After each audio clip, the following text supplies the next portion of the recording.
parce qu'il est artistique, parce que les fresques, aujourd'hui elles sont belles, c'est pour ça qu'on lui a donné des murs.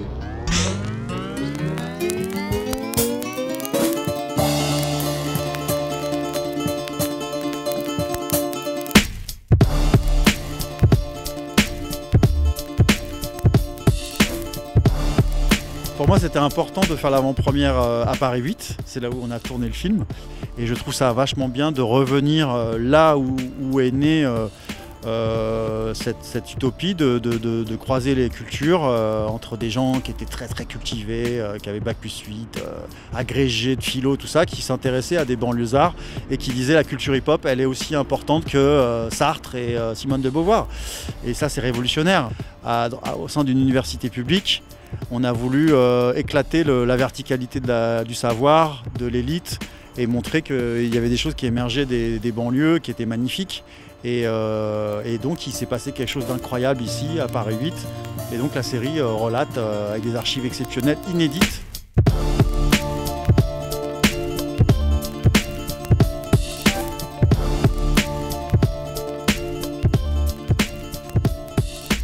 Ma première rencontre avec Paris 8, j'avais 14 ans.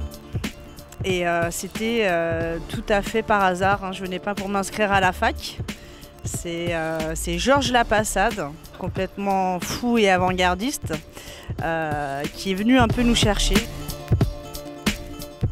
Et là aujourd'hui, revenir et revoir voilà, tout ce petit monde en action, et puis d'autres générations, et un super portrait de femme qui commence, une esquisse.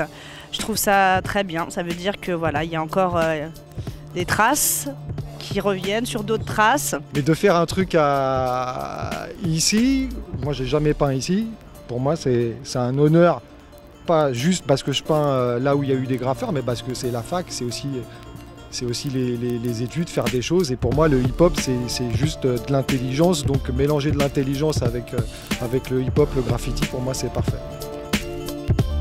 Aujourd'hui, ça a été une journée de célébration autour de la culture hip-hop et autour du film de Pascal Tessot, Paris 8, la fac hip-hop. Donc c'est hyper intéressant de le découvrir parce que c'est une page de notre histoire en tant qu'université qui n'est pas si connue que ça.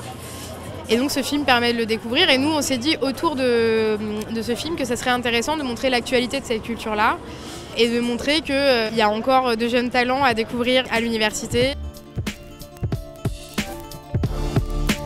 Je suis super content de retourner à l'Amphi X pour faire cette projection. Et grâce à Arte, on va avoir une belle visibilité et les gens vont découvrir cette histoire incroyable avec des profs complètement fous qui étaient un peu sauvages.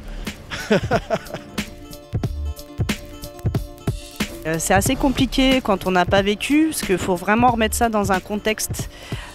Il y avait une espèce d'euphorie où ça breakait à tout va, ça graffait, ça dansait, ça se rassemblait. Voilà, plein de talents qui s'ignoraient et on le faisait de toute façon tout à fait ingénu, quoi, avec nos 15 ans, sans savoir qu'on écrivait un petit bout d'histoire finalement.